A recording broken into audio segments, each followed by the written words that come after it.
কাছে specific information এসছে একটা হাতে, আমি কোনো একটা প্রেস মিডিয়ার থ্রুতে পেয়েছি, এবং সেই ইনফরমেশনে দেখা যাচ্ছে তারা পরিষ্কার বলছে ফোর্সফুলি তোমায় করতে হবে, এটা তোমাকে এর মধ্যে যাওয়া যাবে না। কারণটা আসলে জানেন আপনারা, আমরা 230ও পেয়ে যেতে পারি, 226 ক্রস করবো 2026-এ।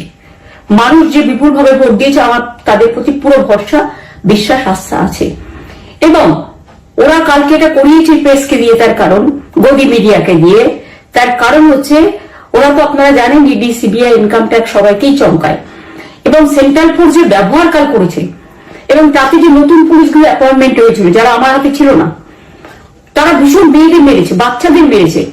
যে ভদ্রলোক উদয়নারায়ণপুরে ভোট দিতে গিয়ে মারা গিয়েছে, আমি তার শোকাহত পরিবারকে সমবেদনা জানাবার ভাষা আমার নেই, কিন্তু পরিবারটার পাশে আমরা থাকবো।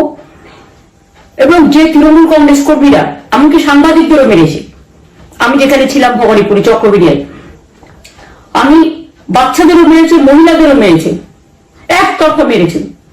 যাদের তৃণমূল কংগ্রেসরা জীবন নিয়ে লড়াই করেছেন, মার খেয়েছে, তবুও তারা এলাকা ছেড়ে যাননি।